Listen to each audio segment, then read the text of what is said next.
traveled to be with us for this U.S.-ASEAN Special Summit, the first here in Washington, D.C.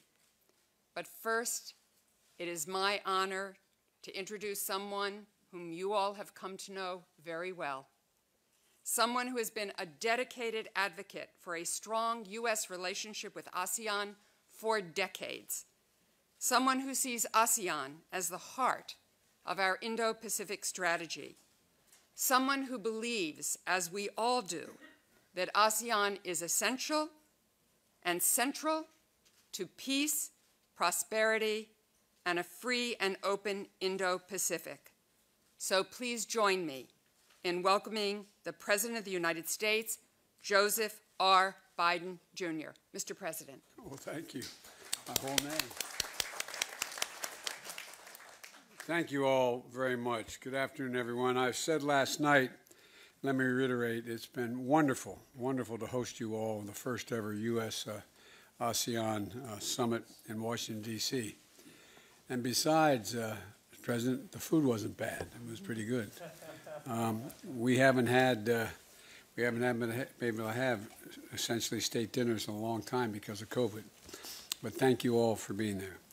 We're not only celebrating 45 years of partnership and friendship between ASEAN and the United States, we're launching a new era in U.S.-ASEAN relations. Let me thank Prime Minister Hun Sen and for the 2022 ASEAN Chair, and President Widodo. I want to thank you as well, the country coordinator for ASEAN and U.S. dialogue relations, and for all the hard work to make this summit, I hope you believe, a success. Over the past 2 days, we've spent time with you've spent time with members of Congress, the American business community.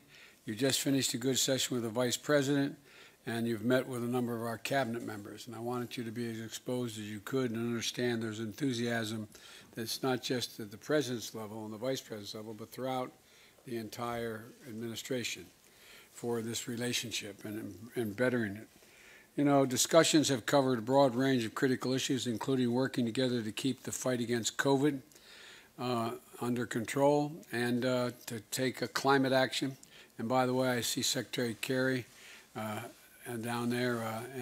John, thanks for letting me into your old house. Appreciate it. John has forgotten more about, in my view, the needs we have for climate security than anyone that I know. And thanks, John, for being here. I want to talk about that a little bit as we go into this the rest of the day. Discussions have covered a broad range of critical issues, including working together to keep up the fight against COVID-19, to take climate action, pursue a clean energy future, build a sustainable, high-standard infrastructure, and to expand access to education, enhance maritime cooperation. And the breadth of our discussions reflect just how vital the Indo-Pacific and ASEAN region are to the United States of America from our perspective. And a great deal of history of our world in the next 50 years is going to be written in the ASEAN countries and our relationship with you. It's the future in the coming years and decades. The ASEAN centrality is the very heart of my administration's strategy and pursuing the future we all want to see. And I mean that sincerely. The Indo-Pacific is an Indo-Pacific that is free and open, stable and prosperous, and resilient and secure is what we're all seeking. And that's why I asked President Harris to travel to the region last August.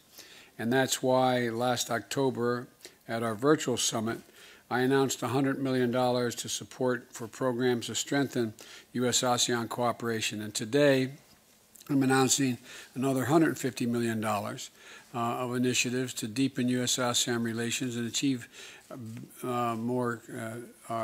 even better our shared objectives, from the Coast Guard to climate change to modern infrastructure. There's a whole range of things that we have to work on. And I'm also proud to announce that I have nominated one of my closest advisors to be U.S. Ambassador to ASEAN, Johannes Abraham. I know you've already all seen him, but Johannes, you got to come back once in a while and say hi to us. Johannes served as the Chief of Staff of the National Security Council since the first day of my administration. And so this is a fellow who I'm a little concerned to send in because he knows how I think, you know. I mean, he knows so much about me. I'm a little worried. But all kidding aside, he is, I think you're going to find him completely knowledgeable, and will speak for me and speak for my administration. Johannes is, I wish him luck. He's the key reason why I think this summit has been the success it has. I presume to believe, you believe as I do, it has been a success thus far. And he'll be a trusted representative and to continue deepening this critical partnership among all of us. We're committed to a future where the rules and norms that have made possible so much growth and prosperity and stability in the Indo-Pacific are upheld and strengthened, including respect for the rule of law and for human rights. This is something that benefits all 1 billion of the people who live in our countries, from the United States and all of you. And as we look around the world, all the challenges we're facing, the ASEAN-U.S. partnership is critical, I think, to meeting the moment we find ourselves in history right now.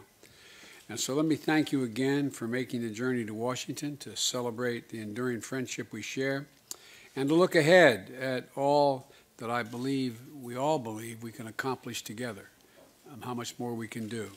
We'll continue to elevate this partnership and strengthen our cooperation and to make a better, safer, more prosperous world for all our children. So thank you, thank you, thank you very much.